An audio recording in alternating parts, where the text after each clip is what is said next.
TDP Janasena పొత్తులో భాగంగా తిరుపతి సీట్ని మీరు లాక్కుంటున్నారా లేకపోతే టీడీపీకి వేస్తున్నారా? ఖచ్చితంగా తిరుపతి సీట్ కొడతాం, గెలిపించి పవన్ కళ్యాణ్ గారి బహుమతిగా రాష్ట్రంలో తిరుపతి వైపే ఎలక్షన్ జరిగే విధంగా నేను తీసుకెళ్తాం. మేము పోటీ చేస్తే స్థానాలు మొత్తం గెలిస్తే ముఖ్యమంత్రి పవన్ కళ్యాణ్ గారు. ఒకవేళ మీకు 60 సీట్లు ఇస్తే 60 సీట్లో పోటీ చేయడం క్యాండిడేట్లు ఉన్నారా? ఇంత వేవ్లో ఇంత జగన్మోహన్ రెడ్డి వ్యతిరేకత ఉన్నప్పుడు 170 ఇచ్చినా పోటీ చేస్తాం మేము. అంత కెపాసిటీ మాకు ఉంది. ఇప్పుడు సిద్ధం అని జగన్మోహన్ రెడ్డి గారు పోస్టర్లు పెడితే ఏమి చేశారా సిద్ధం? మీరు సిద్ధమని రెచ్చగొడితే మేమే పోస్టర్ పంపించాం. సిద్ధం అంటే యుద్ధమని, సై అని. రోజా అంటే డి అంటే డి, సై అంటే సై అన్నట్టుగా కిరణ్ రాయలు తీసుకెళ్తుంటారు. ఎందుకు రోజా గారితో మీకు గ్యాప్? నిన్ను అసెంబ్లీకి తీసుకెళ్ళి నిన్ను ఎవరైతే విమర్శించారో అక్కడే నిలదీసి కొట్టిస్తాం వాళ్ళ దగ్గర నిన్న అని చెప్పి నాకు కళ్యాణ్ గారు మాట ఇచ్చారు.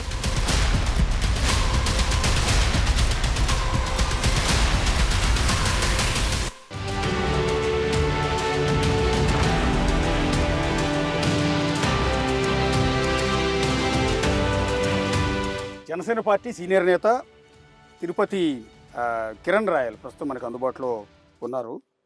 నేనేమో సీనియర్ నేత అన్నాను, మీరు నమస్కారం పెడుతూ ఉన్నారు. సీనియర్ నేత, జనసేన పార్టీ తిరుపతి ఇన్ఛార్జా, ఏంటి మీ పోస్ట్? పవన్ కళ్యాణ్ గారి మనిషిని. పవన్ కళ్యాణ్ గారికి ఉన్న ఆయనకున్న వ్యక్తుల్లో ఒక 10 మంది ఈ రాష్ట్రంలో ఆయన కంటుంటే దాంట్లో ఒక నేను. అది ఆనందం. తర్వాత సీనియర్ నేత, తర్వాత ఇన్ఛార్జ్. అంటే తిరుపతిలో కొన్ని సందర్భాల బట్టి అప్పుడున్న అభ్యర్థి పోటీ చేసి వెళ్ళిపోవడం, అప్పుడు ఎవరు లేకపోవడం, ఆయన నమ్ముకుని నేను ప్రయాణిస్తున్న భాగంలో ఆయన ఇన్ఛార్జ్ ఇచ్చారు. ఇన్ఛార్జ్ ఇచ్చి 4 సంవత్సరాలు కూడా ఎక్కడ కూడా తగ్గకుండా ప్రతిపక్షాలపై దాడి చేస్తూ అనేక కార్యక్రమాలు జైలుకి వెళ్ళి కేసులు పెట్టుకొని తిరుపతిలో ఈరోజు జనసేన పార్టీ బలంగా ఉండడానికి పవన్ కళ్యాణ్ ఆశీస్సులతో ఒక స్థాయిలో ఈరోజు జనసేన పార్టీని ఏ సర్వే చేసినా తిరుపతిలో జనసేన గెలుస్తున్న దిశకు తీసుకొచ్చాం. అది మాకు ఇచ్చిన బాధ్యత నెరవేర్చుకున్నాం. ఇప్పుడు చిత్తూరు జిల్లా అన్నా లేకపోతే తిరుపతి అన్నా పర్టికులర్గా మీడియాకి జనానికి తెలిసిన ఒక విషయం ఏంటంటే జనసేన పార్టీ తరఫున ఒకే ఒక లీడర్గా కిరణ్ రాయలు మాత్రమే ప్రొజెక్ట్ అవుతూ ఉంటారు. బేసిక్ ఇంకెవరు పెద్దగా వేరే నాయకుల పేర్లు కూడా పెద్దగా వినిపించవు జనసేనలో. ఎట్లా ఆ పేరు ఎలా వచ్చింది మీకు? అది ముఖ్యంగా మీడియా అనేది ఈరోజు రాష్ట్రంలో చాలా ఇంపార్టెంట్. దేశంలోనే court, judicial, police department, media, రాజకీయం అనే లేకపోతే అసలు దేశం లేదు. మీడియా అనేది ఈరోజు మనం వాళ్ళతో వాస్తవాలు మాట్లాడాలి. కొన్ని సందర్భాలు వాస్తవాలు మాట్లాడితేనే ప్రజలకు అట్రాక్ట్ అవుతారు. ఏదో మనం మాట్లాడమంటే కాదు, ప్రజలకి ఏది కనెక్ట్ అవుతుందో అది మాట్లాడడం. అదేవిధంగా పవన్ కళ్యాణ్ గారు కూడా నాకు అవకాశం కల్పించారు ప్రతి ఛానల్లో మాట్లాడడానికి. నేను ఏ విషయం మాట్లాడినా కూడా ఆయన కూడా సరే ఎప్పుడు కూడా అభ్యంతరం పెట్టింది లేదు. మాట్లాడు, గట్టిగా మాట్లాడు, నిలబడు, ఫైట్ చేయి. నా మీద కేసులు పెట్టి జైలు పోయినప్పుడు కూడా పవన్ కళ్యాణ్ గారు నేనున్నాను, అధికారం రాబోతుంది, నేను చూసుకుంటాను నిన్ను. ఆ ధైర్యం, భరోసానే ఈరోజు రాష్ట్ర వ్యాప్తంగా అలాగే మీడియా మిత్రులు కూడా వాళ్ళతో కూడా మనం మంచి పిఆర్ మెయింటైన్ చేస్తున్నాం. అందరూ కూడా జనసేన పార్టీ అంటే కిరణ్ రాయల్. ఎందుకంటే 22 సంవత్సరాలుగా పవన్ కళ్యాణ్ గారితో జర్నీ చేశా. ఈరోజు కాదు, ఖుషి సినిమా పని చేస్తున్నా. ప్రజారాజ్యం పార్టీలో కీలక పాత్ర పోషించారు. తిరుపతిలో చిరంజీవి గారిని ఎమ్మెల్యే గెలిచాక ఆయన ఫస్ట్ గెలవడమే మా ఇంటికి వచ్చాడు బ్రేక్ఫాస్ట్కి. ఆ స్థాయిలో పనిచేశాను నేను. కాబట్టి ఈరోజు పబ్లిక్ గుర్తిస్తున్నారు, మీడియా మిత్రులు కూడా. ఒక అవకాశం, నా లాంటి ఒక కామన్ మ్యాన్కి అవకాశం ఇద్దాం, ఇలాంటి రాజకీయాలు అవసరం అని చెప్పి సపోర్ట్ చేస్తున్నారు. ఇప్పుడు బేసిక్గా ఈసారి టీడీపీ జనసేన పొత్తులో భాగంగా తిరుపతి సీట్ని మీరు లాక్కుంటున్నారా లేకపోతే తిరుపతికి టీడీపీకి వేస్తున్నారా? పెద్ద మ్యాజికల్ ప్రశ్న ఇది. ఎందుకంటే పొత్తులు చంద్రబాబు గారు, పవన్ కళ్యాణ్ గారు చూసుకుంటున్నారు. నేనైతే ఇన్ఛార్జ్ రేస్లో, సీట్ రేస్లో అయితే ఉన్నాను వాస్తవంగా. ఎందుకంటే 2019లో ట్రై చేశాను, అప్పుడు కొన్ని సందర్భాలు బట్టి మిస్ అయింది. కళ్యాణ్ గారు నెక్స్ట్ టైం నీకు ఇస్తానని చెప్పారు. ఓకే, కళ్యాణ్ గారు మాట మాకు శిరోధారి, ఏం చెప్తే మీరు వినాలి. కాబట్టి ఖచ్చితంగా ఈసారి వస్తుందని ఆశిస్తున్నాం. ఇంకొక లిస్ట్లో, ఫస్ట్ లిస్ట్లోనే మా పేరు వస్తుందని ఆశిస్తున్నాం. వస్తే ఖచ్చితంగా తిరుపతి సీటు కొడతాం, గెలిపించి పవన్ కళ్యాణ్ గారి బహుమతిగా రాష్ట్రంలో తిరుపతి వైపే ఎలక్షన్ జరిగే విధంగా నేమైతే తీసుకెళ్తాం. ప్రజారాజ్యం పార్టీ ఇక్కడ గెలిచింది, మంచి మెజార్టీతో చిరంజీవిని ఎమ్మెల్యేగా గెలిపించారు. ప్రజారాజ్యం పార్టీ ఆవిర్భావం కూడా తిరుపతిలోనే అవిలాల గ్రౌండ్లో జరిగింది. అంత చరిత్ర ఉంది మీకు పవన్ కళ్యాణ్ గారికి, చిరంజీవి గారికి తిరుపతికి మధ్య ఉన్న అనుబంధం. ఈ నేపథ్యంలో ఈ పొత్తులో భాగంగా అసలు ఈ సీటు జనసేనకు వస్తుందా లేదా అన్నది ఇంతవరకు క్లారిటీ లేదు. ఆ దిశగా మీ అధినాయకుడిని, ఈ పార్టీ అధ్యక్షుడిని ఎట్టి పరిస్థితుల్లో పొత్తులో భాగంగా ఈ సీట్ని మనం తీసుకుందామని మీరు అందరూ ప్రపోజల్ పెట్టారా? మంచి క్వశ్చన్ సార్. ఎందుకంటే 3 సంవత్సరాలుగా మేము పవన్ కళ్యాణ్ గారికి ఇదే చెప్తున్నాం, సార్ తిరుపతి నుంచి పోటీ చేయండి. తిరుపతి పవన్ కళ్యాణ్ గారు అయితే 50,000 మెజార్టీతో గెలుస్తాం. ఎందుకంటే తిరుపతి గొప్ప పుణ్యక్షేత్రం, భారతదేశంలో ఢిల్లీకి ఎంత ప్రాముఖ్యత ఉందో తిరుపతికి ఎంత ప్రాముఖ్యత ఉంది. Protocol place. ఎక్కడెక్కడి నుంచో ప్రధానమంత్రులు, రాష్ట్రపతులు, మంత్రులు ప్రతి ఒక్కరు తిరుపతి రావాల్సిందే. ఇక్కడ స్థానిక ఎమ్మెల్యే అంటే ప్రోటోకాల్, ఇండియాలో ప్రోటోకాల్ ఎమ్మెల్యే, ప్రెసిడెంట్ తర్వాత ప్రోటోకాల్ ఉంది తిరుపతి ఎమ్మెల్యేకి ఉంది. ఆ అదృష్టం పవన్ కళ్యాణ్ గారు ఉంటే మాకంతా చాలా ఆనందం అని ప్రయత్నించాం. కళ్యాణ్ గారు సర్వే చేయించారు. పవన్ కళ్యాణ్ గారు తిరుపతిలో అయితే one side election, Tirupati Kalyan గారు అయితే వన్ సైడ్ ఎలక్షన్. కళ్యాణ్ గారికి కూడా చెప్పాం, సార్ తిరుపతి జనసేన పోటీ చేయాలి, జనసేనకి కావాలి. ఇప్పుడు జనసేన తీసుకుంటున్న భవిష్యత్తులో కూడా, ఎందుకంటే ఇది మెగా కుటుంబం సంబంధించిన సీట్ ఇది. చిరంజీవి గారు 18,000 ఓట్లతో గెలిచాడు. తర్వాత చిరంజీవి గారు తిరుపతి చాలా చేశారు కూడా, చాలా మంది తెలియదు ఆ విషయం. మాకు తెలుసు చిరంజీవి గారు తిరుపతికి ఏం చేశారు, మేమంతా దగ్గర చూసాం కాబట్టి. తర్వాత ఇక్కడ సామాజిక వర్గం కూడా 60,000కు పైగా ఓట్లు ఉన్నాయి. కాపు సామాజిక వర్గం వన్ సైడ్ పోలింగ్ 60,000కు పైగా. ఇప్పుడు ఇంకో ప్లస్ పాయింట్ ఏమంటే కాపు సామాజిక వర్గం, కమ్మ సామాజిక వర్గము 75,000 ఓట్లు స్టార్ట్ అవుతుంది. స్టార్టింగ్ ఓట్లే 75,000 అవుతుంది. స్టార్టింగ్ ఇంక ఎలక్షన్ ఇంకా ఎవరికి ఇచ్చినా గంప గుర్తుగా పడుతుంది. ఇంక ఎస్సీ ఎస్టీ బీసీ మైనార్టీలు, పవన్ కళ్యాణ్ గారితో అభిమానులు ఆల్మోస్ట్ 1.5 lakh పోలింగ్ మాకు ఖచ్చితంగా జరుగుతుంది. కాబట్టి తిరుపతి గెలిచే సీట్ని పవన్ కళ్యాణ్ గారికి చెప్పాం, ఆయన ఆలోచిస్తున్నారు. కళ్యాణ్ గారు నిజంగా చెప్తున్నారు, జనసేన సీటు కావాలి, అవకాశం ఇస్తే ఖచ్చితంగా పోటీ చేస్తా, తిరుపతి గెలిచి చెప్పాం కదా మీకు ఈ క్వశ్చన్ చెప్పా, ఎంత ఈజీగా గెలుస్తాం తిరుపతిలో. అంటే మీరు ఇంటర్నల్ మీటింగ్ లో మీరు పవన్ కళ్యాణ్కి అత్యంత సన్నిహితంగా ఉంటారు. ఆయనకి అలా మాట్లాడిన సందర్భంలో ఖచ్చితంగా ఈ సీట్ ని మన పొత్తులు అడుగుదాం అన్న మాటని పవన్ కళ్యాణ్ గారు కళ్యాణ్ గారికి చాలా సార్లు చెప్పాం. కళ్యాణ్ గారు కూడా తిరుపతి మీద ప్రేమ ఉందని, ఆయన తిరుపతి వదులుకునే ఛాన్స్ కళ్యాణ్ గారు కూడా లేరు. అని మీరు ఇందాక ఒకటి అన్నారు, ఒకవేళ పవన్ కళ్యాణ్ గారు కనుక ఇక్కడ పోటీ చేస్తే 50,000 మెజార్టీతో ఆయన గెలిపిస్తామని. అలా ఒకవేళ ఆయనే పోటీ చేస్తే, అంటే పార్టీ అధ్యక్షుడు డైరెక్ట్గా ఇక్కడ పోటీ చేస్తే మీరు సీట్ని త్యాగం చేయాలి కదా. మా నాయకుడు ఎమ్మెల్యేకి అయితే మాకు ఇంకేం దానికి ఆనందం. తిరుపతిలో పవన్ కళ్యాణ్ గారు ఎమ్మెల్యే అయితే నెక్స్ట్ టైం ట్రై చేసుకుంటాం, మాకు ఇంకా మాకు వెల్కమ్ కార్పెట్ వేసుకుంటాం మంచిగా.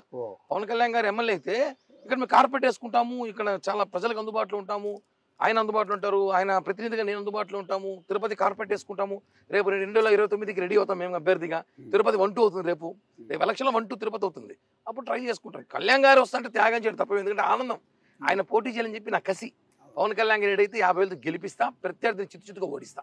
కానీ ఆయనకి ఇంట్రెస్ట్ లేనట్టుంది కదా. ఎక్కడైతే తాను ఓడిపోయానో గత ఎన్నికల్లో, గాజువాక, భీమవరం 2 కాన్స్టిట్యున్సీలు ఓడిపోయాను, ఈ రెండిట్లో ఒకటి చూజ్ చేసుకుని ఎక్కడ పోగొట్టుకున్నానో అక్కడ వెతుక్కుంటాను అన్న మాటని ఏదో పవన్ కళ్యాణ్ గారు రీసెంట్గా అన్నట్టుగా తెలిసింది. నిజమే. పవన్ కళ్యాణ్ గారు మొండి వ్యక్తి అండి. రాజకీయాల్లో నేను ఎక్కడ ఓడిపోయినా అక్కడే గెలవాల సిద్ధాంతం అనుకుంది. మేమేమంటున్నామంటే తిరుపతి లాంటి ప్లేస్ కూడా వదులుకునే అవసరం లేదు. మనం మంచి ప్లేస్, ఈజీగా గెలిచే స్థానము. అంటే ఈజీగా అంటే ఏదో పడుకుంటే ఓట్లు వేస్తారని కాదు, ఇక్కడ ఆ పార్టీకి, జనసేన పార్టీకి, ఆ ఒక ఫ్యామిలీకి ఇక్కడ ప్రజల్లో మంచి అటాచ్మెంట్స్ ఉన్నాయి కాబట్టి బాగుంటుంది. భీమవరంలో పవన్ కళ్యాణ్ గారు ఓడిపోయారు కాబట్టి, గాజువాక ఓడిపోయి అక్కడే పోటీ చేస్తా అని చెప్పి ఆయన సిద్ధంగా గట్టిగా ఉన్నారు. మంచిదే.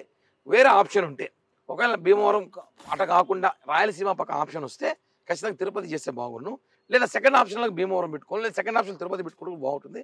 జనసేన టీడీపీ పొత్తు ఏ మేరకు లాభిస్తుంది? ఇప్పుడు గత ఎన్నికల్లో మీ పార్టీ 140 స్థానాల్లో పోటీ చేశారు, కొన్ని స్థానాలు పార్టీలకు ఇచ్చారు, 120 స్థానాల్లో పోటీ చేశారు. చాలా స్థానాల్లో డిపాజిట్లు రాలేదు, పార్టీ అధ్యక్షులు ఓడిపోయారు, ఒకే ఒక స్థానంలో మాత్రమే గెలిచారు, కొన్ని స్థానాల్లో సెకండ్ ప్లేస్లో గెలిచారు. మరి ఈసారి 40 నుంచి 50 స్థానాలు సెకండ్ ప్లేస్ వచ్చాము. ఓకే, ఈసారి టీడీపీ పొత్తుతో మంచి సీట్లు సాధించే అవకాశం ఉంటుంది. గవర్నమెంట్ ఫామ్ చేస్తామన్నదేమో 100కి 100% ఛాలెంజ్ చేసి చెప్తున్నాం, గవర్నమెంట్ ఫామ్ చేస్తున్నాం. జనసేన తెలుగుదేశం గవర్నమెంట్ ఫామ్ చేస్తాం, పవర్ షేరింగ్ ఉంటాం మేము ఈసారి. జనసేన కళ్యాణ్ గారు, జనసేన నాయకులు, జనసేన పార్టీ శ్రేణులు కూడా పవర్ షేరింగ్లో ఉండబోతారు. చాలా, ఎందుకంటే పవర్ షేరింగ్ అంటే చెప్తున్నాను, పవర్ షేరింగ్ అంటే అన్ని పదవుల్లో కూడా మాకు షేర్ ఉంటుంది. ఓకే, మంత్రి పదవులు ఇస్తారు, అన్ని ఆల్రెడీ పొత్తు కాబట్టి పోర్ట్ఫోలియోలు 4-5 ఇస్తే అన్ని ఇస్తారు. అలాగే సీఎం ఇస్తే చాలా మందికి ఒక ప్రశ్న డౌట్, పవర్ షేరింగ్ అంటే ముఖ్యమంత్రి సీట్లు అడుగుతారు. మా అందరి కోరిక కళ్యాణ్ గారిని సీఎంగా చూడాలి. ఎందుకంటే చంద్రబాబు గారు ఆల్రెడీ 3 సార్లు ముఖ్యమంత్రిగా ఉన్నారు, అనుభవం ఉంది ఆయనకి. పవన్ కళ్యాణ్ గారు ముఖ్యమంత్రి కావాలని చెప్పి ఈరోజు రాష్ట్రంలో యావత్ యువత కోరుకుంటాను. ఆయనకి అవకాశం ఉంది, పవన్ కళ్యాణ్ గారికి అయ్యే అవకాశాలు ఉన్నాయి. ఈసారి అవుతానికి ఆశిస్తున్నాం. ఖచ్చితంగా ఎందుకు కాకూడదు, ఆయనేమి జీరో వైట్ పేపర్ లాంటి వ్యక్తి. పవన్ కళ్యాణ్ గారు అట్లా ఆ కండిషన్ ఎక్కడ లేనట్టుంది కదా. ఇప్పుడు ఎలక్షన్ టైంలో అన్ని వస్తాయి బయటికి. ఇప్పుడు మేమైతే ఒకటే మా టార్గెట్, మేము పోటీ చేస్తే స్థానాలు మొత్తం గెలిస్తే ముఖ్యమంత్రి పవన్ కళ్యాణ్ గారే. పక్క అంటే మొన్న ఈ మధ్య లోకేష్ గారు మాట్లాడుతూ లేదు చంద్రబాబు గారు సీఎం అవుతారు అన్నట్టున్నారు కదా. దాని మీద కళ్యాణ్ గారు మాట్లాడారు. అది ఎవరు పార్టీ నాయకులు అనుకుంటుంది. ఇప్పుడు నేను పవన్ కళ్యాణ్ గారు ముఖ్యమంత్రి కావాలనుకున్నా, నా డ్రీమ్. వాళ్ళకి వాళ్ళ తండ్రి గారు ముఖ్యమంత్రి కావాలని వాళ్ళ డ్రీమ్ ఉంటుంది. టోటల్గా ప్రజల చేతికి వెళ్తుంది ఎలక్షన్, ప్రజలు నిర్ణయిస్తారు. అంటే ఇప్పుడు మీకు పొత్తులో భాగంగా బయటకు వస్తున్న ప్రచారం 25 నుంచి 30 వరకు మాత్రమే సీట్లు ఇస్తారు, ఎవరు 2 ఎంపీ స్థానాలు ఇస్తారు అంటున్నారు. 30 సీట్లు ఇచ్చారే అనుకుందాం. 30 సీట్లు గెలిస్తే పవన్ కళ్యాణ్ గారు సీఎం ఎట్లా అవుతారు? 30 సీట్లు తీసుకుంటాను చెప్పి పవన్ కళ్యాణ్ గారు ఎక్కడ చెప్పలేదే. ఒకటే సోషల్ మీడియాలో కానివ్వండి, వైఎస్ఆర్సీపీ సోషల్ మీడియా, వైఎస్ఆర్సీపీ సంబంధించిన బ్లూ ఛానల్స్లో ప్రచారం చేస్తున్నారు. ఎందుకంటే మమ్మల్ని భయభ్రాంతకు గురి చేయాలి, మాకు తెలుగుదేశం వాళ్ళకి గొడవలు పెట్టాలని చెప్పి ప్రయత్నిస్తున్నారు తప్ప ఎక్కడ కూడా అఫీషియల్గా అనౌన్స్ లేదు. మొన్న నాంద్ర మనోహర్ గారు చెప్పారు 65 స్థానాలు మనం పోటీ చేస్తున్నాము, మన గౌరవమైన స్థానాలు పోటీ చేస్తాం. పవన్ కళ్యాణ్ గారు కూడా ఏదో అన్నట్టున్నారు, 3వ వంతు సీట్లలో 3వ వంతు సీట్లు 60 సీట్లు మాకు ఈజీగా వస్తుంది. అది కాకుండా మాకు అభ్యర్థులు ఉన్నారు, అంతకు మించి అందరూ గెలుస్తామని ధీమాతో సెలక్షన్కి వెళ్ళాలని కోరుతున్నాం. కాబట్టి పవన్ కళ్యాణ్ గారు నోటి వెంట వచ్చే వరకు ఈ డైలామా ఉంటుంది. 100కి 100% జనసేన పార్టీ నాయకులకి, జనశ్రేణులకి గౌరవమైన ప్లేస్, గౌరవమైన సీట్లే ఉంటాయి. ఇప్పుడు మేము సూటిగా ఒక ప్రశ్న అడుగుతున్నాము, ఒకవేళ మీకు 60 సీట్లు ఇస్తే 60 సీట్లో పోటీ చేయట క్యాండిడేట్లు ఉన్నారా? ఏం మాట్లాడతారు సార్? 125 స్థానాల్లో ఆ రోజు 2019లో పోటీ చేస్తాం మేము, 2019లోనే. ఈ రోజు ఈ అలయన్స్లో ఇంత వేవ్లో ఇంత జగన్మోహన్ రెడ్డి వ్యతిరేకత ఉన్నప్పుడు 175 ఇచ్చినా పోటీ చేస్తాం మేము, అంత కెపాసిటీ మాకు ఉంది. ఇప్పుడు సిద్ధం అని జగన్మోహన్ రెడ్డి గారు పోస్టర్లు పెడితే దాని పక్కన బేసిక్గా టీడీపీ వాళ్ళు పోస్టర్లు పోటాపోటీగా దిగుతారు, ఆందోళన చేస్తారని అనుకున్నాం, లేకపోతే పోటీగా ఫ్లెక్సీలు పెడతారనుకున్నాం. అందుకు విరుద్ధంగా మెయిన్ సిద్ధమని పవన్ కళ్యాణ్ గారు జనసేన పార్టీ నాయకులు ఫ్లెక్సీలు పెడుతూ ఉన్నారు. అంటే డిఎన్టీడీ అని వైసీపీతో సీఎంతో సై అంటూ ఉన్నారు. అదే అది మంచి, ఎందుకంటే జనసేన పార్టీ రేపు ఎలక్షన్ చేయబోతుంది టీడీపీతో కలిసి.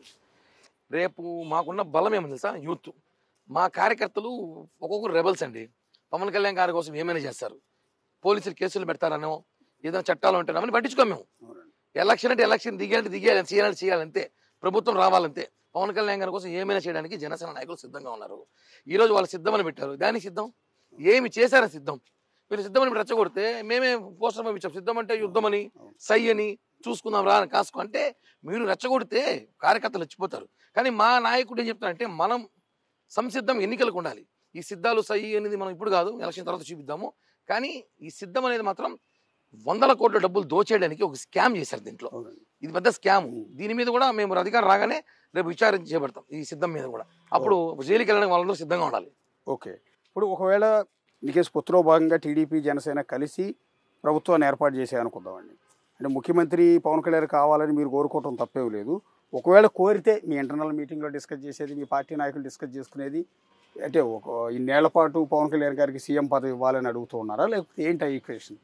సార్ అది చంద్రబాబు గారు కూడా రాజకీయ చాణక్యుడైన, పవన్ కళ్యాణ్ గారు కూడా వాస్తవం చెప్పాలంటే ఆయన కూడా రాజకీయాలు ప్రజారాజ్యం దెబ్బతిన తర్వాత పవన్ కళ్యాణ్ గారు అపర మేధావి రాజకీయ నాయకుడు అయిపోయారు. ఆయన తెలుసు ఆయన టార్గెట్ ఏమంటే ఇప్పుడు రాష్ట్ర ప్రజలు బాగుండాలి, రాష్ట్రం అభివృద్ధి జరగాలి, జగన్మోహన్ రెడ్డి దిగాలి.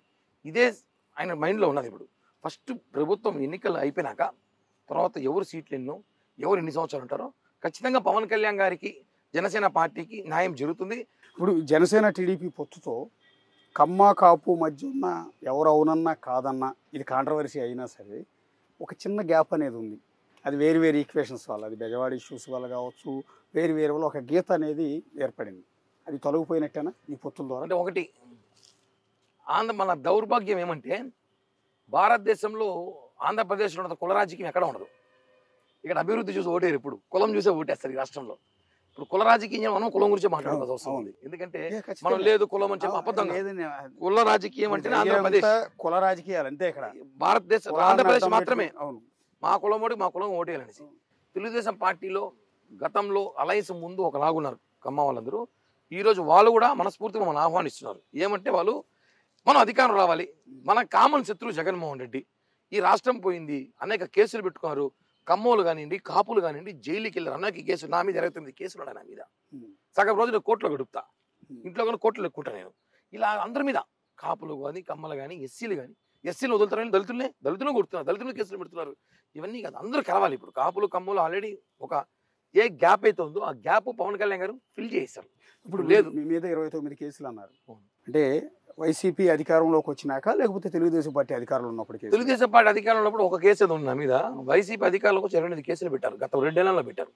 2 నెలల్లో ఏమేమి కేసులు అండి? టీటీడీ ఈఓ ధర్మారెడ్డి ఎవరైతే ఉన్నారో ఆయన అనేకసార్లు నేను దూషించాను. ఆయన చేసే పరిపాలన వన్ సైడ్ పరిపాలన అని చెప్పి ఆయన దూషిస్తే ఆయన ఒత్తాసు పలుకుతూ పోలీసులు తిరుమలలో ఒక 2 కేసులు పెట్టారు. ఐఏఎస్ ఆఫీసర్ని మాట్లాడాలని చెప్పి తిరుమలలో కొండపైన ఈ రూముల విషయంలో మాట్లాడని చెప్పి టీటీడీ వ్యవస్థ దెబ్బతీసే విధంగా కేసులు పెట్టారు. అలాగే రోజాతో చెప్పించి ఒక కేసు సెన్సేషన్ అయింది. ఇంటికి నుంచి కిడ్నాప్ చేసి తీసుకెళ్లారని పోలీసులు మఫ్తీలో వచ్చి అదొక అక్కడ 2 కేసులు పెట్టారు. పోలీసులు కొట్టన కేసు పెట్టారు, రోజాను విమర్శించిన కేసు పెట్టించారు. తర్వాత నా ఫోన్లు ఎత్తుకెళ్ళి దానిలో నుంచి అదొక పెద్ద కేసు అయింది. తర్వాత ఇక్కడ స్థానికంగా ఎమ్మెల్యే గారు కరుణాకర్ రెడ్డి గారు అప్పుడు తిరుపతిలో ఏడీ బిల్డింగ్ ధర్నా చేయడం, ఏడీ బిల్డింగ్ గేట్లు తీసుకుని లోపలికి వెళ్ళడం, అదొక 4 కేసులు పెట్టారు. భాస్కర్ రెడ్డి గారు 2 కేసులు పెట్టారు. పేరు నన్ను కేసు పెట్టాడు. రాష్ట్రం అంతా పెట్టారు కేసులు నా మీద. మంచి కేసులు నాకు. నా కేసులు అన్ని చూసుకుంటే ఇంకా నేను నెలంతా కోర్టులో ఉండాల్సిందే. ఇప్పుడు మీరేమో తిరుపతి ఇన్ఛార్జి. అవును.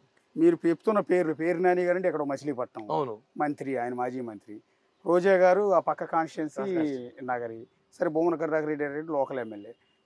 చెవిరెడ్డి భాస్కర్ రెడ్డి గారు పక్కన కాన్స్టిట్యున్సీ చంద్రగిరి. ఆ కాన్స్టిట్యున్సీలకి మీకు వివాదం ఏంటి? మీ మీద వాళ్ళు ఎందుకు కేసులు పెట్టేశారు? పవన్ కళ్యాణ్ గారిని ఎవరు విమర్శించినా ఈ రాష్ట్రంలో నా కుటుంబ సభ్యులైనా సరే విమర్శించి నేను ఊరుకోను సార్, నేను బయటకు వస్తా. వాళ్ళు ఏ కేసులను పెట్టుకొని. ఎందుకంటే ఈరోజు నాకు ఈ స్థాయి, ఈ పేరు, ఈ గౌరవం పవన్ కళ్యాణ్ గారు ఇచ్చిందే. కాబట్టి ఆయన నాకు దేవుడితో సమానం. ఆయన విమర్శిస్తే ఎవడైనా సరే, పేరు నాని కానీ, కొడాల నాని కానీ, అంబటి రాంబాబు కానీ, వాడు పాకిస్తాన్లో విమర్శించినా సరే నాకు అవకాశం పాకిస్తాన్లో పోయి తిడతా. కాబట్టి నాకు పవన్ కళ్యాణ్ గారు ఎవరు విమర్శించినా తిడతా, కేసులు పెట్టించుకుంటా. రేపు ప్రభుత్వం ఒక్క జీవోతో కొట్టిపడేస్తాం అన్ని కేసులు. ఎంతసేపు సార్ అవన్నీ? ఈ కేసు శాశ్వతం కాదు కదా. పవన్ కళ్యాణ్ గారిని విమర్శించినట్టు తిట్టకపోతే నాకు నిద్ర పట్టదు. ఒకరోజు మీ ఇంటికి వచ్చి బ్రేకింగ్ న్యూస్ చూసాం, ఆ రోజు విజువల్స్ కూడా చూసాం. ఒకరోజు మీ ఇంటికి వచ్చి ఇంటి లోపల ఉన్న మిమ్మల్ని ఈడ్చుకుంటూ తీసుకెళ్లి నగరి పోలీస్ స్టేషన్లో పెట్టారు. ఏంటండి ఆ కేసు? అది ధర్మారెడ్డి గారిని నేను విమర్శించానండి. రోజాకి దర్శనాలు ఎక్కువ ఇస్తున్నారు, రోజా పవన్ కళ్యాణ్ గారిని విమర్శించాను. ధర్మారెడ్డికి రోజా గారు ఎక్కువ దర్శనాలు ఇస్తారు, అది ఏంది విచారించాలో చెప్పాం. ధర్మారెడ్డిని అప్పుడు ఇంతవరకు ఎవరు మాట్లాడలేదు, ఏ తెలుగుదేశం పార్టీ కానీ ఎవరు మాట్లాడాలి. నేను ఒకనే ఆయన ఫైట్ చేసింది. ఆయన నన్ను ట్రాప్ చేయడానికి తిరుపతిలో కేసు పెడితే స్థానికంగా ఉన్న కాపులందరూ ఒకటి అవుతారు, జనసేన ఒకటి అవుతుంది, స్థానిక ఎమ్మెల్యేకి ఇబ్బంది అని, భాస్కర్ రెడ్డికి పెట్టిన భాస్కర్ రెడ్డికి ఇబ్బంది అని చెప్పి వీళ్ళంతా గేమ్ ఆడి తిరుమలలో ఒక సిఐ, చిత్తూరు ఎస్పీ కలిసి ఏం చేస్తారంటే నన్ను నగరికి షిఫ్ట్ చేశారు. ఒక పనికిరాని కేసు నగిరిలో పెట్టారు. రోజాను విమర్శించిన కేసు పెట్టారు. అంటే నేను రోజు 100 కేసులు పెడతా. రోజాను విమర్శించిన కేసు పెట్టినందుకు నన్ను బెదిరించాలి, భయపెట్టి వైసీపీకి లాక్కోవాలని చెప్పి నన్ను కిడ్నాప్ చేశారు. కిడ్నాప్ చేసి తీసుకెళ్ళి అక్కడి నుంచి ధర్మారెడ్డి డైరెక్షన్లో, ఎస్పీ డైరెక్షన్లో జరిగింది కేసు అంతా. న్యాయం ఉంది, బెయిల్ మరుసటి బెయిల్ వచ్చింది. పవన్ కళ్యాణ్ గారు సవాల్ చేశారు, కిరణ్ రాయల్ని వదలకపోతే రేపు పొద్దున్న నగరికి నేను వస్తానని చెప్పాడు. అవును, ఆ రోజు స్టేట్మెంట్ ఇచ్చినట్టున్నారు కదా మీరు పోలీస్ స్టేషన్లో ఉండగా. రేపు పొద్దున వచ్చి పోలీస్ స్టేషన్ ముందు రేపు కిరణ్ వదలకపోతే నేనే స్టేషన్కి వస్తానని చెప్పారు. జడ్జి గారు కూడా ఆ విషయాన్ని గ్రహించారు, మీడియా అంతా చూపించారు, వాస్తవాలు, బెయిల్ ఇచ్చారు. తర్వాత నన్ను బ్లాక్మెయిల్ చేశారు. నా ఫోన్లు తీసుకెళ్ళిపోయి నన్ను బెదిరించాను, వైసీపీలో చేరకపోతే నిన్ను ఇబ్బంది పెడతాం, కేసులు పెడతాం, నీ మీద అనేక కేసులు పెడతాం, నీ కుటుంబాన్ని వేధిస్తామని చెప్పి రకరకాలుగా ఇబ్బంది పెట్టారు. కానీ మేము దానికి కూడా మేము భయపడే ప్రసక్తి లేదు. కూర్చోండి. ఎన్నున్న పవన్ కళ్యాణ్ గారు కోసం ప్రాణం ఇవ్వడానికి మేము సిద్ధంగా ఉన్నాం. కాబట్టి ఇట్లాంటి కేసులకంతా భయపడే ప్రసక్తే లేదు. Don't care YCP leaders. అంటే రోజా గారు బేసిక్గా టీడీపీ నుంచి ఆమె చంద్రబాబు గారు అక్కడున్న పాలసీ ప్రకారం అధికార పార్టీ, ప్రతిపక్ష పార్టీ నేతలను తిట్టడం సమంజసం, వాళ్ళకి మధ్య రెగ్యులర్ ఫైట్ జరుగుతుంటుంది. కానీ రోజా అంటే డి అంటే డి, సై అంటే సై అన్నట్టుగా కిరణ్ రాయలు దూసుకెళ్తుంటారు. ఎందుకు రోజా గారితో మీకు గ్యాప్? అంటే రోజా మా జిల్లా మంత్రి అండి, మా జిల్లా మంత్రి. ఆయన పవన్ కళ్యాణ్ గారు విమర్శించినప్పుడు ఆ జిల్లాలో ఉన్న ఒక ప్రాతినిధ్యం వహిస్తున్న నేను ఒక కాన్స్టిట్యూన్సీ ఇన్ఛార్జిని, పవన్ కళ్యాణ్ గారి మనిషిని, ఒక స్పోక్స్ పర్సన్ని. నేను మాట్లాడకపోతే ఎవరు మాట్లాడతారు? కాబట్టి నేను మాట్లాడేవన్నీ ఎలా ఉంటుందంటే రోజా గారికి బాగా తగిలాయని కూడా, అందుకే ఆమె తగులుతోంది కాబట్టి ఎక్కువ మాట్లాడా. ఇప్పుడు నేను మీ నాయకుని విమర్శిస్తున్నారు కాబట్టి మీరు ఆవిడ దగ్గరికి వెళ్తున్నారు. మా నాయకుని విమర్శిస్తాను కాబట్టి ఆమెను తిడుతున్నాను. ఆ తిట్టడం ఏమైపోయిందంటే రాష్ట్రంలో రోజాకి అయితే కిరణ్ రాయలు మాట్లాడితేనే రోజా స్పందిస్తానని చెప్పేకాడికి ఎక్కువ అయిపోయింది. రోజా మాట్లాడడం, నేను ఆమెను మాట్లాడడం, రోజా మాట్లాడడం, ఆమెను మాట్లాడడం. చివరికి ఇప్పుడు చూసారు రోజా పరిస్థితి ఏమైందో, పూర్తిగా మాట్లాడడం ఆపేసింది. 40 లక్షలు తీసుకుని అడ్డంగా దొరికిపోయింది మొన్న వాళ్ళ మున్సిపల్ కమిషనర్ దగ్గర. శ్మశానంలో సహా కబ్జాలు చేశారు. అన్నీ ఉన్నాయి ఎవిడెన్స్ మా దగ్గర. లారీలు కొద్దున్నాయి. రేపు గవర్నమెంట్ వస్తేనే లారీలు కొద్దిసి కోట్లు వేస్తాం, వదిలే ప్రసక్తే లేదు. నేను సవాల్ చేసి వచ్చా, నన్ను ఏ స్టేషన్లో ఏ జైల్లో అయితే రోజా కూర్చోబెట్టిందో అదే 18 నెలల తర్వాత రోజాని అదే విధంగా ఈడ్చుకుని అదే జైల్లో కూర్చోబెడతాను చెప్పిన కరెక్ట్గా 4 రోజులు ఆగండి చూపిస్తా. అదే నగరి సీటుని జనసేన పార్టీకి ఇచ్చి ఆ ఈక్వేషన్స్లో భాగంగా రోజా మీద మిమ్మల్ని పోటీకి దింపితే మీ పార్టీ. పవన్ కళ్యాణ్ గారు హామీ ఇచ్చి అనుకుంటే జగన్ మీదనే పోటీ చేస్తా. పవన్ కళ్యాణ్ గారికి అనుకుంటే హామీ ఇస్తే జగన్ మీదనే పోటీ చేయని రెడీగా ఉన్నాం. ఏమవుతుంది సార్, పోతే ప్రాణాలు పోతాయి, అంతే కదా, చరిత్ర ఉండిపోతుంది. ఖచ్చితంగా పవన్ కళ్యాణ్ గారు ఎక్కడ పోటీ చేయని అక్కడ పోటీ చేస్తా. ఆయన నేను మనిషిని, నా భవిష్యత్తు నా బతుకు ఆయన చేతుల్లో పెట్టా. కాబట్టి ఆయన చూసుకుంటాను నన్ను. రోజా నాకు నథింగ్, ఇంకా రోజా నథింగ్ నాకు. నగిరిలో అయితే రోజా మీద ఇప్పుడున్న పరిస్థితిలో నేనే 50,000 మెజార్టీ గెలుస్తా. రీసెంట్గా మీ మీద కొన్ని వీడియోలు కూడా మార్కెట్లో వదిలినట్టున్నారు సోషల్ మీడియాలో, సమ్ లేడీస్ని ఏదో మీరు మోసం చేశారని. అదని ఏంటి ఆ వివాదం? అది మార్ఫింగ్ చేసి నా ఫోటోలు నా ఫోన్లో తీసుకెళ్ళిపోయి నా ఫోన్లో నుంచి డేటా బయట తీసుకోండి, నా ఫ్యామిలీ ఫోటో తీసుకొని దాన్ని మార్ఫింగ్ చేసి బెదిరించారు. చెప్పాక నేను బెదిరించాను. అవన్నీ హైకోర్టులో వేసాను నేను. హైకోర్టులో జరుగుతుంది. ఇప్పుడు నేను ఎవరైనా మోసం చేస్తుంటే ఆ అమ్మాయి వాళ్ళు వచ్చి బయట పెట్టాలి, కిరణ్ రాయలను మోసం చేశాడనేసి. వీళ్ళు ఆరోపించి వీడియోలు పెడితే ఏమవుతుంది? ఎవరు వ్యక్తిగతంగా ఎవరు రాలా, కేవలం నన్ను బ్లాక్మెయిల్ చేయడానికి, నన్ను బెదిరించడానికి, నన్ను డ్యామేజ్ చేయడానికి వీళ్ళు తీసుకొచ్చారు. కానీ ఎక్కడ భయపడలా. వాళ్ళు ఎంత డ్యామేజ్ చేసి అంత దిగా నేను భయపడను. ఎందుకంటే అక్కడ వాస్తవాలు. ఒకనొక సమయం రాజకీయ మా ఇంట్లో వాళ్ళు రాజకీయ ఆపేసి వ్యాపారాలు చేసుకోవచ్చు, ఎందుకు ఈ బాధ అన్ని మాటలు అన్నారు నన్ను. ఎందుకంటే చాలా కేసులు, ఇబ్బందులు. మా కుటుంబ సభ్యులు, మా పిల్లల ఫోటోలు ఫేస్బుక్లో పెట్టారు, మా వైఫ్ ఫోటోలు, మా మిత్రుల ఫోటోలు ఫేస్బుక్లో పెట్టి ట్రోల్ చేశారు, అనేక బూతులు తిట్టారు, ఇళ్లపైన నిఘా పెట్టారు, నా కారు పైన దాడి చేశారు, అన్నీ చేశారు. ఏమేం చేయాలి అన్నీ చేశారు, నన్ను చంపడం తప్ప. నేను దానికి రెడీగా ఉన్నాను. కానీ పవన్ కళ్యాణ్ గారు ఒక మాట చెప్పారు నాకు. రోజా ఇన్స్టిట్యూట్ జరిగిన తర్వాత నేను పవన్ కళ్యాణ్ గారితో మాట్లాడితే ఒక మాట చెప్పాడు, ఇంకా నాకు మైండ్లో ఉంది ఈరోజు కూడా. నిన్ను అసెంబ్లీకి తీసుకెళ్ళి నిన్ను ఎవరైతే విమర్శించారో అక్కడే నిలదీసి కొట్టిస్తాం వాళ్ళ దగ్గర నిన్న అని చెప్పి నాకు కళ్యాణ్ గారు మాట ఇచ్చారు. అక్టోబర్ 28, 2022లో పవన్ కళ్యాణ్ నాకు మాట ఇచ్చారు. ఆ మాట మీదే నేను ఉన్నా. ఈ రోజు కాకపోతే రేపైనా సరే అసెంబ్లీకి వెళ్తా. నన్ను ఎవరైతే ఇబ్బంది పెట్టినా వాళ్ళందరూ కథ చూస్తారు అసెంబ్లీలో. ఇప్పుడు వాళ్ళ రాజకీయాల గురించి మీకు బాగా తెలుసు. కొన్ని కోట్ల రూపాయల డబ్బులు లేకపోతే ఎలక్షన్లో గెలవటం అసాధ్యం. ఆ సంగతి మీకు కూడా తెలిసి, ఇది ఓపెన్ సీక్రెట్. అవును, ప్రతి ఒక్కళ్ళు డబ్బులు లేకుండా మేము గెలుస్తున్నాం అంటారు, కానీ కనీసం ఒక కాన్స్టిట్యున్సీకి 20-30 కోట్లు లేనిదే సస్టైన్ కాలేదు. రేపు పొద్దున మీకు ఇక్కడ సీట్ ఇచ్చారు, అనివార్యంగా మీకు డబ్బులు అవసరం. నాకు తెలిసి మీరు మిడిల్ క్లాస్, నేను అనుకోవటం అయితే మిడిల్ క్లాస్. మీరు ఎట్లా సస్టైన్ కాగలుగుతారు? ఫండింగ్ ఎట్లా? రెండు విషయాలు సార్. మీరు చెప్పండి, మిడిల్ క్లాసే. ఒక సామాన్య మధ్యతరగతి కుటుంబం నుంచి రాజకీయాలకు వచ్చా. ఈరోజు దేవుని ఆశీస్సులు, పవన్ కళ్యాణ్ గారి సపోర్టు, మీడియా సపోర్ట్తో ఈరోజు నేను ఒక స్థాయికి వచ్చా. ఎమ్మెల్యే పోటీ చేసి కంటే స్థాయికి వచ్చాను. అలాగే నాతో పాటు కొంచెం మిత్రులు, నా మంచి కోరుకునేవాళ్ళు, నాకుంటూ సహాయం చేసేవాళ్ళు, సహాయం చేసినా ఇక్కడ ఒక్క విషయం పెద్ద క్వశ్చన్ ఏమంటే, నందిగాం సురేష్ ఎవరండి? ఇస్త్రాకులు అమ్ముకుంటున్నాడు, అట్టాకులు అమ్ముకుంటున్నాడు. ఎంపీ గల మా తిరుపతి ఎంపీ గురుమూర్తి ఎవరండి? ఫిజియోథెరపిస్ట్. ఎంపీ గల అనిల్ కుమార్ యాదవ్ సోడాలు వేసుకుంటాడు. ఎమ్మెల్యే మంత్రి గల. ఒకసారి అవకాశం అధినాయకుడు కల్పిస్తే డబ్బులతో పనిలేదు, ఇంకా పోతా ఉండాలి. ఆదిలాబాద్లో బిజు పటేల్ తెలుసు కదా, చూసాను.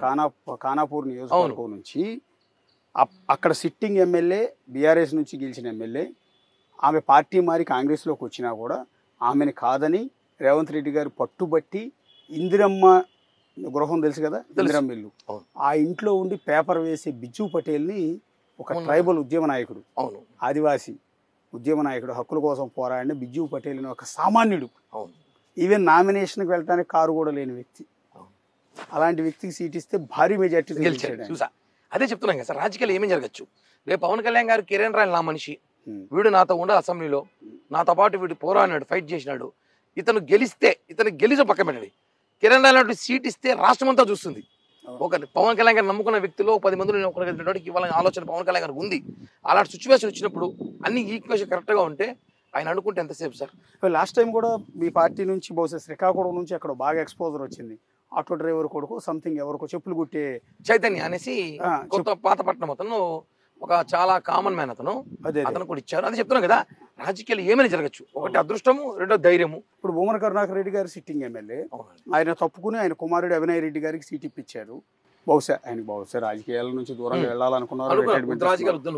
ఆ గ్యాప్ ఏదైతే ఇప్పుడు తండ్రి భూమన కరుణాకర్ రెడ్డి గారి ఈక్వేషన్ వేరు, కొడుకు అవినాయ్ రెడ్డి ఈక్వేషన్స్ వేరు కదా, ఎలా చూస్తారు? అదేమన్నా మీకు ప్లస్ పాయింట్ అవుతుందా? 100% అండి. ఎందుకంటే కరుణాకర్ రెడ్డి గారు సుదీర్ఘమైన 35 సంవత్సరాలు రాజకీయం చేస్తే, ఆయన మొన్నటి వరకు కూడా ఎమ్మెల్యే మొన్న గెలిచాడు పాప, అన్ని సంవత్సరాలు పోరాటం చేస్తే.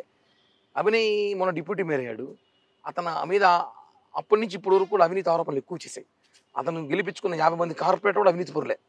ఇప్పుడు అవినయ్ మీద కూడా TDR బాండ్ స్కామ్ కానివ్వండి, తిరుమలలో దర్శనాలు కానివ్వండి, తిరుమలలో వ్యాపారాలు కానివ్వండి, అన్ని అతను ఊరికి రోడ్లు వేసామని చెప్తున్నారు, కానీ పెద్ద స్కామ్ జరిగింది. అతని వయసు 36 సంవత్సరాలకి అనేక ఆరోపణలు వచ్చినప్పుడు అతను తిరుపతి ప్రజలు ఆశీర్వదిస్తారని నమ్మకం అయితే మాకైతే లేదు. కాబట్టి తిరుపతిలో అయితే 100% జనసేన తెలుగుదేశం అభ్యర్థి ఎవరైతే పోటీ చేస్తారో వాళ్ళు భారీ మెజార్టీ ఈసారి గెలవబోతున్నారు. టెంపుల్ సిటీ అంటారు తిరుపతి. ఎంత ఆధ్యాత్మిక క్షేత్రం, ఆధ్యాత్మిక రాజధాని, ప్రపంచ ఆధ్యాత్మిక రాజధాని. ఇక్కడ ఎమ్మెల్యేగా గెలిస్తే అంతకన్నా అదృష్టం ఉండదు. ప్రపంచ చరిత్రలో ప్రపంచంలోనే తిరుమల ఎమ్మెల్యే ఎవరు అంటే అదో గొప్ప అదే చెప్పాం కదా. ఎలిమెంట్ కదా. ఆ సీట్లో గెలిస్తే ఈ తిరుమలని ఈ తిరుపతిని ఏ విధంగా డెవలప్ చేయబోతున్నారు సార్? రాష్ట్రపతికి ఎంత హోదా ఉంటుందో తిరుపతి ఎమ్మెల్యేకి అంత హోదా ఉంటుంది. తిరుపతి ఎమ్మెల్యేకి Tirumala entry direct entry, main మహాద్వారం నుంచి వెళ్ళొచ్చు. తిరుపతి ఎమ్మెల్యే అంటే శాసనసభ్యులు అంటే అంత భాగ్యం వెంకటేశ్వరం కల్పించినప్పుడు తిరుపతికి ఏమంటే సార్, ఇక్కడ ఆల్రెడీ తిరుపతి డెవలప్డ్ సిటీ, ఇక్కడ ఉద్యోగాలు లేవు. ఉద్యోగాలు లేక మాకు దగ్గరగా బెంగళూరు, చెన్నై చాలా దగ్గర, పొద్దున్నెళ్ళి సాయంత్రం వచ్చే వాళ్ళు ఉద్యోగాలు చేసేవారు. అలాంటివి మంచి రేణిగుంట ఎయిర్పోర్ట్ చుట్టుపక్కల మంచి ఉద్యోగాలు, ఒక 50,000 ఉద్యోగాలు, 50,000 ఉద్యోగాలు, 50,000 కుటుంబాలు కాదు, 50,000 మందికి ఉద్యోగాలు ఏర్పాటు చేయాలి. పవన్ కళ్యాణ్ రాష్ట్రం ఉంది. విశాఖపట్నం, తిరుపతి ఐటీ రంగంగా ఉద్యోగాలు. ఇటువంటి రోజుకి 3 లక్షల మంది ఇక్కడ ట్రాన్స్పోర్ట్ అవుతారు. రోజుకి 1,00,000 మంది వస్తారు, 1,00,000 మంది ఉంటారు, 1,00,000 మంది వెళ్తారు పిలిగ్రిమ్స్.